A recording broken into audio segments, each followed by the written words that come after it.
Hi, welcome back to Hydroponics Daily. Today we're talking about NFT. No, not the cryptocurrency scammy tokens.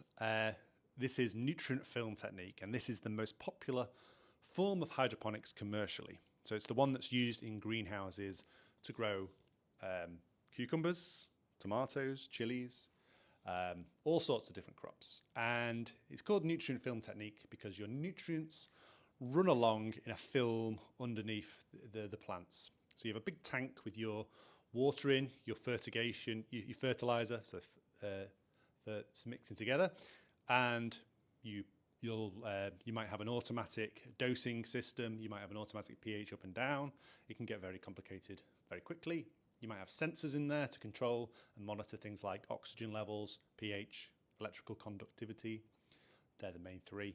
And then you'll have a pipe running to your plants, and then the water will run downhill through on a gully system, normally through a rock wool slab, or that's the trade name. The technical term is mineral wool, and then your plants sit in there, root into the rock wool, and feed on the water.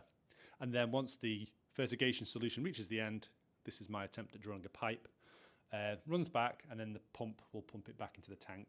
Or there might be a pump before or after the tank. It doesn't really matter. A pump is always required unless you're running to waste, which is bad for the environment and is a waste of nutrients. So you always want to have a recirculatory closed loop system if you can. There might be lights above here, or it might be a greenhouse. And as I say, it's used the most often because it's often judged to be the best for those crops. And the advantages of this system are that you get lots of nice air to the roots, so lots of oxygen for a fast-growing plant. The roots need oxygen, and so the rock wool is a nice airy medium, and the slabs. And other advantages are you can fit a lot of plants in there very quickly. And what other advantages are there? Yeah, it's a low volume system that doesn't have lots of pots or things like that, so it's good from that perspective. You might have a filter somewhere in the system to take out chunks of sediment or bits of root or bits of rock wool that have got blocked, or algae, biofilms. You might have an ozone sterilizer. You might have a UV sterilizer. We'll talk more about them in other episodes. There are a couple of disadvantages of this system. The main one being that if the slabs of rock wool, mineral wool are not covered in plastic, they can quickly get covered in algae, and you can get biofilms building up in the gullies, and they need to be cleaned regularly. What are the disadvantages of that? There is another disadvantage is that for crops, for indoor sort of hobbyists or small growers in grow rooms, they're not really conducive to growing in smaller areas, and you need more gullies, and the longer the gully, the more efficient it is. And for larger plants like cucumbers or the plant that can't be named, you're not going to get much root system into these. So they were very popular in the UK, even for hobbyists, until about 10 years ago. And it's very difficult to get a hobbyist NFT system nowadays. So keep your eyes out for them. If the pump fails, the system fails, and there's not going to be any water left in the gully if the pump fails. Unlike a DWC, where you'll get the tank will remain in there in most systems.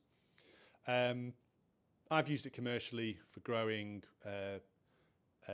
samphire, marsh samphire. It's a great system, and it's the one that's used most commercially. You'll see vast greenhouses like Thanet Earth down in Kent, the largest greenhouse in the world, or it was at the time it was built. They use this system, and it's a very good system. Try out NFTs if you use gold leaf, or as it's called in the UK, liquid gold.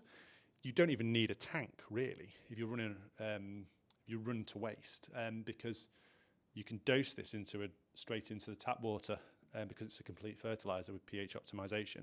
As long as you shake the bottle once a day, you can literally have a dosatron running that, and that's something we've explored with strawberry growers. So sort of off-grid NFT, it's sort of perfect. You can run a solar-powered pump, just pump in with a dosatron straight into the bottle of fertilizer, and there's no other fertilizer you can do that for. So, nutrient film technique. check it out. That's been Hydroponics Daily.